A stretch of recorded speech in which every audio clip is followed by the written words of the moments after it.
PUBG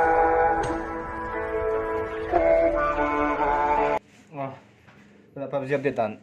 selo kan tama ke ju kam to ha tuna PUBG Lite update kan tum thina hati dan hen lo thin don de Google Play khan load masabera chuan ti hian menu hen load anga tian in thai kwal photanga in thai kwal photanga ta hian PUBG in humia longa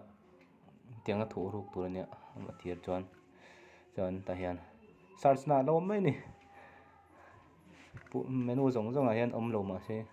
ta phê chu thai hian zong poni la anam om don chong lo PUBG hey om chong lo sai to myang tiang ko lo ngai lo Play Store en lu tanga chuan kan zong phot don PUBG tin zong PUBG kan tingan je pon Play Store chan om to mi alo PUBG tin pon mak voi ani chuan ngi yo ting nge kha ngal tep ti kan zong sinang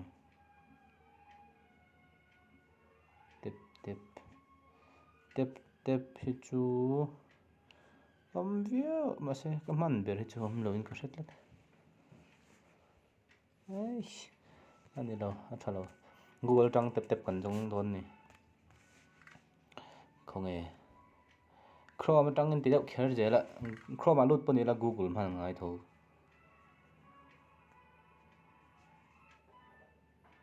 then Chrome an lut ta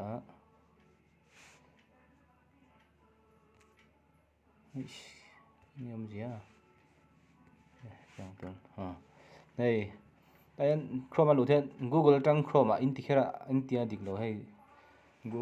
Chrome in lut anga Google search don ni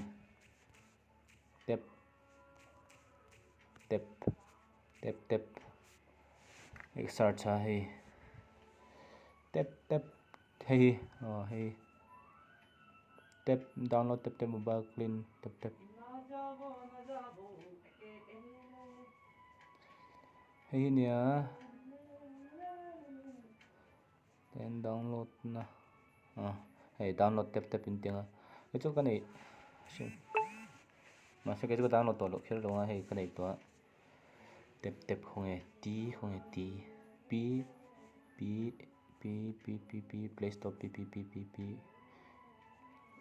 q om lo rs t hei dan tepama dayan tepain lu tanga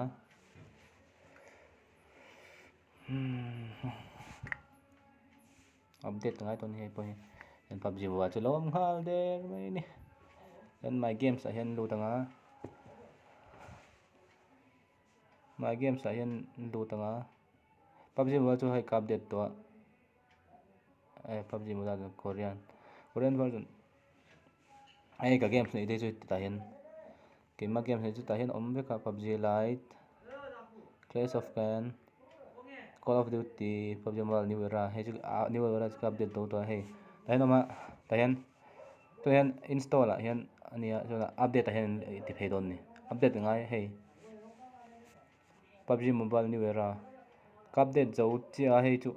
update zo to ni update to longa hei ta hian nimina khan ka ignore te hei PUBG Mobile hi tian ta hian wifi ngai wifi kan ti jon GB len deuh wang hian wifi da download ngai an tia to wifi kan an lok anga mi lo hak lo pala rei lo hei chu PUBG Mobile New Era chu update zo to ni min khan tuna wifi kan on lok anga rei lo anga lo hak lo pala hala hei ka nu na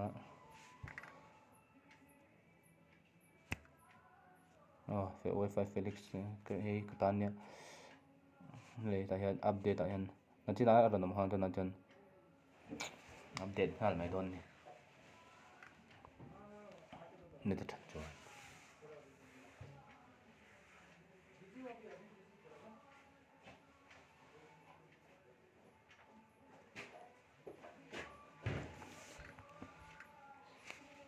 để ta thắc lâu nó nè nghe net pe kom lâu lệ to rộng nên mình nakata update lại pun hey hey update make hey care update dan nè care update dan nè hian care update dan le global update dan inang renga masih kayak mati dan dak nih John inti dan midang soi dan hai nang lo deuh chin ka sia tahian hey tahian in mo nga 0.00 ada cerau tu kamu itu nak kena update mai kha jong kha ne John heti hei tuna PUBG KR ka update len hian new era PUBG global hi ka update ai nang reng ni John hei try chinula nang mania khan in ti theya thokani chuan annoya comment a henlo comment don nia chuan ne ka channel hi in hlok pi ani chuan like share le subscribe kha bilot ti sakram don nia kalo me teng leng leng